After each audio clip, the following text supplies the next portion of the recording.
Sastra channel நேயர்களுக்கு நமஸ்காரம். அனுதினம் ஆனந்தம் நிகழ்ச்சியில் உங்கள் அனைவரையும் சந்திப்பதில் மிக்க மகிழ்ச்சி.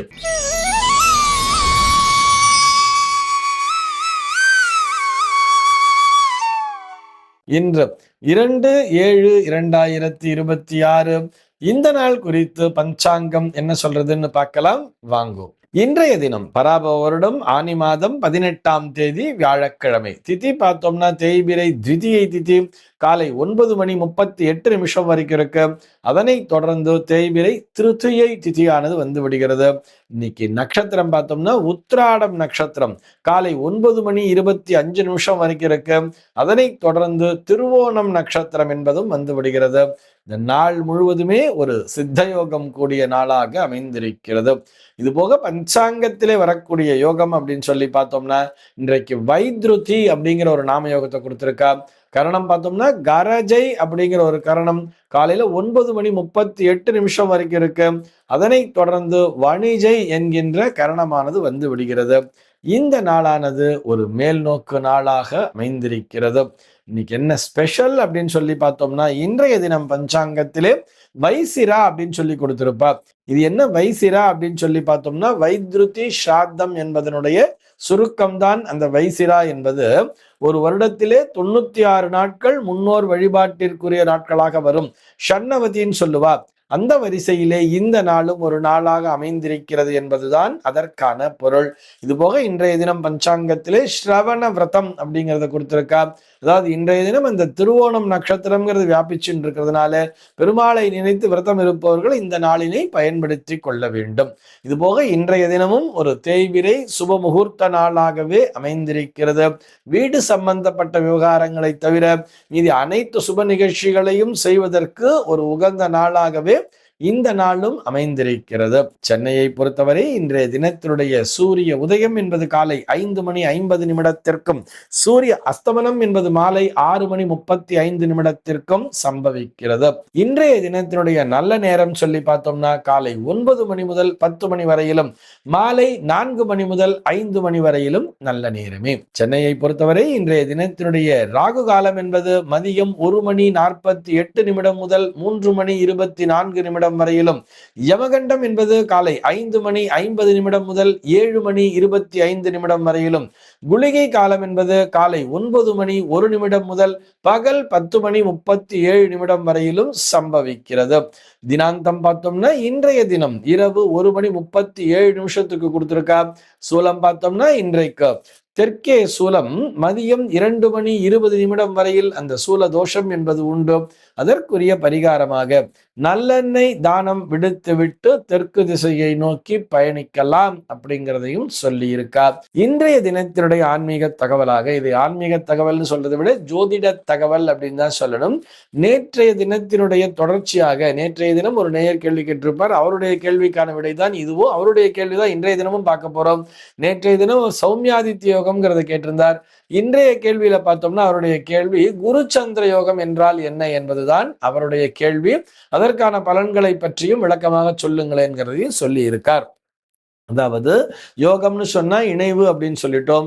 குரு என்கின்ற அதாவது வியாழன் என்கின்ற கிரகமும் அந்த சந்திரன் என்கின்ற கிரகமும் ஒன்றாக இணைந்து ஒரே ராசியிலே ஒரே கட்டத்திலே இருந்தார்கள், ஒரே பாவத்திலே இருந்தால் அதற்கு குரு சந்திர யோகம் என்று பெயர்.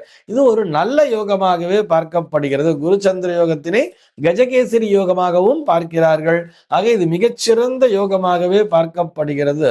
அதுவும் குறிப்பா சந்திரன் என்பவர் ஒரு சுப கிரகம். அதுவும் யாரோடு இணைந்திருக்கிறாரோ அதனுடைய தன்மையும் பெற்று விடுவார். அதுவும் குருவோடு இணைந்திருக்கும் பொழுது, அதாவது இது பால்லே சக்கரை போட்ட பால்னு எடுக்கிறத விட ஒரு நல்ல பாதாம் பால் அப்படிங்கிற மாதிரி கூட எடுத்துக்கலாம். வெறும்னா பால், அது சந்திரன், அதோடு குரு அப்படிங்கிற ஒரு விஷயம் சேரும் பொழுது குரு சந்திர யோகமாக இருக்கும் பொழுது அது நமக்கு பாதாம் பாலாகவே கிடைத்து விடுகிறது. பாதாம் பால்ல ஒரிஜினல் பாதாம் பால், அந்த ஒரிஜினல் பாதாம் பால்ங்கிறது ஒரு மிகச்சிறந்த பலத்தை தரும் அல்லவா. அப்படி புரிந்து கொள்ள வேண்டியது.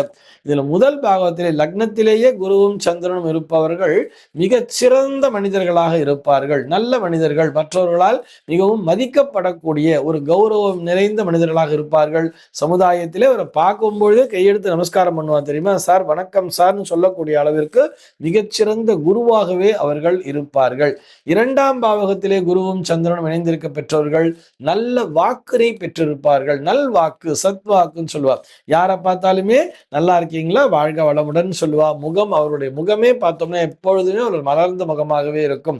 உள்ளுக்குள்ள சோகம் இருந்தா கூட வெளியில காமிச்சிக்காம அடுத்தவர்கள்ட்ட பார்க்கும்பொழுது எப்பயுமே நல்லா இருக்கீங்களா, நல்லா இருங்கன்னு ஒரு சுப வார்த்தைகளாகவே அவருடைய வாயிலிருந்து வரக்கூடியதுதான் இந்த குருவும் சந்திரனும் இணைந்து இரண்டாம் பாவத்தில் இருக்க பெற்றவர்கள். மூன்றாம் பாவகத்திலே குருவும் சந்திரனும் இருக்க பெற்றவர்கள் பார்த்தோம்னா மிகச்சிறந்த எழுத்தாளர்களாக இருப்பார்கள். தங்கள் எழுத்து திறமையின் மூலமாக மற்றவர்களை கவரக்கூடிய மனிதர்களாக இருப்பார்கள். மற்றவர்களுக்கு அறிவுரை சொல்லக்கூடிய மனிதர்களாக இருப்பார்கள். இவர்களுடைய அந்த கருத்துக்கள் அப்படின்னு சொல்லி பார்த்தோம்னா பொதுமக்களுக்கு மிகவும் உபயோகப்படுகின்ற வகையில் இருக்கும்.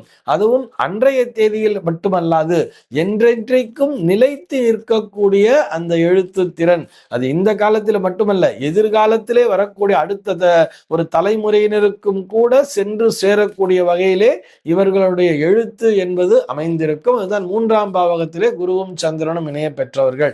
அதே நான்கிலே குருவும் சந்திரனும் இணைந்திருந்தால் நல்ல தாயார் வழி உறவினர்களால் நன்மை. அம்மாவையே ஒரு குருவா நினைச்சிட்டு இருப்பா. நல்ல ஒரு புத்திமதி சொல்லக்கூடிய மனிதர்களாக இருப்பார்கள். அதுவும் ஒரு சுகவாசிகளாகவும் நல்ல சுகத்தினை அனுபவிக்கக்கூடியவர்களாகவும் இருப்பார்கள். வாகன சுகம் என்பது அவர்களிடத்திலே இருக்கும். ஐந்திலே குருவும் சந்திரனும் இணைய பெற்றவர்கள் பார்த்தோம்னா சத்புத்திரர்களை பெற்றெடுப்பார்கள் சொல்றார். நல்ல புத்திரர்களாக இருப்பார்கள். அந்த பிள்ளைகளின் மூலமாக புகழ் பெறக்கூடியவர்களாகவும் இருப்பார்கள். ஆறிலே குருவும் சந்திரனும் இணைய பெற்றவர்கள் பார்த்தோம்னா அது ஆறாம் இடம்ங்கிறது உடல்நிலை சார்ந்த பிரச்சனைகளை சொல்வதால் எப்படின்னு பார்த்தோம்னா இவங்களுக்கு கொஞ்சம் இந்த உடம்பு பூசின மாதிரி இருக்கும் சொல்லுவா தெரியுமா, கொஞ்சம் குண்டா இருக்கிற மாதிரியான ஒரு அமைப்பினை கொடுத்து விடும். ஆனால் அதே நேரத்தில் ஆறிலே குருவும் சந்திரனும் இணைய பெற்றவர்கள் பார்த்தோம்னா எதிரியையும் தங்களுடைய அன்பின் மூலமாக தங்களுடைய நண்பர்களாக மாற்றிக்கொள்ளக்கூடிய திறனை பெற்றிருப்பார்கள். ஏழிலே குருவும் சந்திரனும் இணைந்திருந்தால் நல்ல மனைவின்னு சொல்றார். நல்ல கலத்திரபாவம், மனைவியின் மூலமாக வாழ்க்கையிலே அனைத்து விதமான நன்மைகளையும் பெறக்கூடிய ஒரு பொறுமைசாலியான ஒரு மனைவியினை பெற்றிருப்பார்கள். அதே மாதிரி எட்டிலே குருவும் சந்திரனும் இணைந்திருந்தால் நிறைய தான தர்மங்களை செய்பவர்களாக இருப்பார்கள். நிறைய தான தர்மங்களின் மூலமாக பொருட்செலவு என்பது ஒரு இடத்துல நடந்து கொண்டிருக்கும். அதாவது கையிலிருந்து பொருள் விரயமாகும், ஆனால் அது ஒரு நல்ல விஷயங்களுக்காக மற்றவர்களுக்கு உபயோகப்படக்கூடிய விஷயங்களாக, அதுவும் தர்மமான வழியிலே பொருட்செலவு என்பது அதிகமாக ஆகிக் கொண்டிருக்கும். எட்டிலே குருவும் சந்திரனும் இருந்தால், ஒன்பதிலே குருவும் சந்திரனும் இருந்தால் நல்ல பாரம்பரியத்தை பெற்றிருப்பார்கள். நல்ல பரம்பரையிலே தோன்றியவர்களாக இருப்பார்கள். பத்திலே குருவும் சந்திரனும் இருந்தால் ஒரு மிகச்சிறந்த ஒரு உயர்ந்த பதவி, அதுவும் நிர்வாகத்துறையிலே, அரசு துறையிலே ஒரு நிர்வாகத்துறையிலே பதவி வகிக்கக்கூடியவர்களாக இருப்பார்கள். நல்ல நிர்வாகத்திறனை பெற்றிருப்பார்கள். அன்பின் மூலமாக அரவணைத்து செல்லக்கூடிய குணத்தின் மூலமாக உயர் பதவிகளை வகிப்பார்கள் சொல்றார். 11ஆம் பாவகத்திலே குருவும் சந்திரனும் இணைய பெற்றவர்கள் பார்த்தோம்னா வெற்றிகளை தொடர்ந்து பெற்று கொண்டிருப்பார்கள். தங்களுடைய நற்குணத்தின் மூலமாக, சத்குணத்தின் மூலமாக நல்ல இந்த ப்ரமோஷன்ஸ், பதவி உயர்வு போன்றவற்றை 11லே குருவும் சந்திரனும் இணைய பெற்றவர்கள் பெற்றிருப்பார்கள். 12லே குருவும் சந்திரனும் இணைந்திருந்தால் இவர்கள் எப்ப பார்த்தாலும் ஆன்மீக ரீதியான ஒரு பயணத்தை மேற்கொண்டிருப்பார்கள்.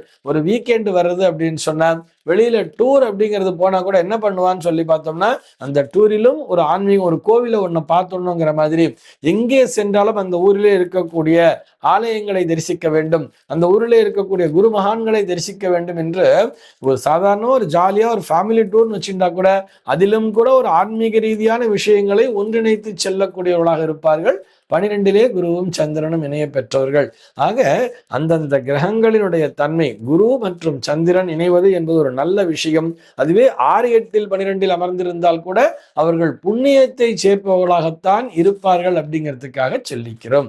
இந்த தகவலோடு இன்றைய தினம் உங்களிடமிருந்து நான் விடைபெற்றுக் கொள்கிறேன். மீண்டும் உங்கள் அனைவரையும் நாளைய தினம் ஒரு புதிய தகவலோடு சந்திக்கிறேன். அன்பர்கள் அனைவருக்கும் அனுதினமும் ஆனந்தமாய் அமைய பிரார்த்திக்கிறேன்.